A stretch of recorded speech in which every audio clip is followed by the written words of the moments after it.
This is EMS TV and you are watching EMS English News, and here are today's top stories. The Congress party will hold protest across Himachal Pradesh today over the alleged Ram Temple donation theft case. Party workers will gather at district headquarters and visit Lord Ram temples to perform bhajans and kirtans. Congress leaders say they will pray for good sense for the BJP and demand greater transparency in the handling of temple donations. The party has also asked for a white paper on the temple donation funds. The issue has become a major political controversy in the state, with both the Congress and the BJP accusing each other over the management and accountability of temple donations. India has approved defense deal worth nearly rupees 10 lakhs crore after Operation Sindoor. According to the Defense Ministry, the country's defense buying strategy has changed over the last 14 months. The new plan aims to prepare the armed forces for longer and multi-level wars, not just limited military operations. The Defence Acquisition Council has approved 55 major proposals worth more than 9.8 lakhs crore. The money will be spent over several years on new weapons, military equipment, domestic production and modernization projects. India also recorded a defence export of Rs 38,424 crore in the financial year 2025-26, the highest ever. A political row has erupted over Prime Minister Narendra Modi's Melbourne Meets Modi event in Australia. The organizers have denied claims that people were paid to attend the program. Earlier, Congress leader Pawan Khera alleged that attendees were brought in by chartered flights and paid to join the event. The organizers have rejected the allegation and demanded an apology from Congress leaders Rahul Gandhi and Mallikarjun Kharge. They said around 30,000 people attended the event voluntarily and that neither the BJP nor the Indian or Australian government paid for the program. 9 fishermen have been found dead 8 days after a fishing trawler sank in the Bay of Bengal near South 24 Parganas in West Bengal. 6 fishermen are still missing and search operations are continuing. The trawler named Jai Ma Kali had left Shankarpur fishing harbour on July 2nd with 15 fishermen on board.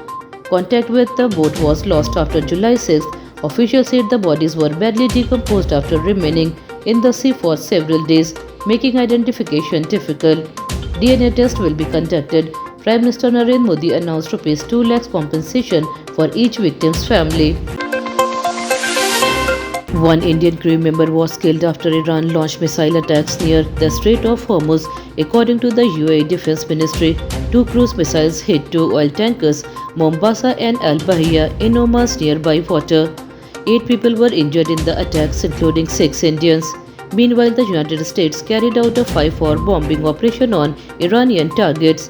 US President Donald Trump said America would maintain control over security in the Strait of Hormuz. The latest attacks have sharply increased tension in the Middle East, raising concern about global shipping, oil supplies and the safety of international maritime routes. A dispute has erupted in the United Kingdom over the sale of a temple and community centre in Peterborough, about 120 kilometers from London.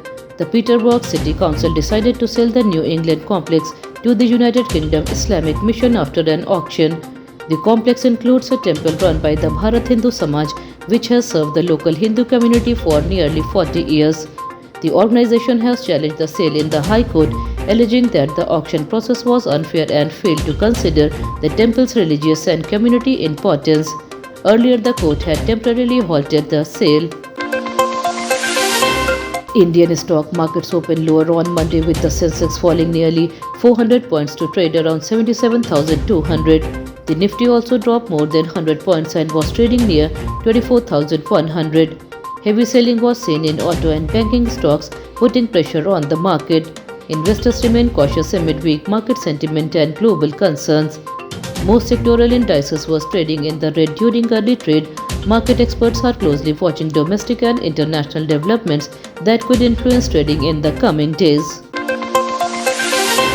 France and Spain will face each other in the FIFA World Cup for the first time in 20 years. The first semi-final of the 2026 FIFA World Cup will be played at 12:30 am on Wednesday at the LAS Stadium. The two teams last met in the 2006 World Cup when France defeated Spain 3-1 in the round of 16. So far, Spain and France have played 38 matches, with Spain winning 18, France 13 and 7 ending in draws. France captain Kylian Mbappe has scored 8 goals and led the Golden Boot race. Spain's hope rests on 19-year-old Lamine Yamal, who has impressed with his outstanding performances throughout the tournament. India is witnessing a rare break in the monsoon for the third time in the last 11 years. According to the India Meteorological Department, most parts of the northwestern, central and southern India are likely to receive very little rain over the next 6 to 7 days. However, heavy rainfall is expected to continue in the northeast, Bihar and West Bengal. Madhya Pradesh has received 3% less rainfall than normal this season, while Uttar Pradesh has recorded a 19% rainfall deficit. Meanwhile, 15 ITBP personnel remain stranded in Arunachal Pradesh due to bad weather and difficult conditions. That's all for today's bulletin. We'll be back with more updates next time. Until then, this is Tamanna Rizvi signing off. Have a good day.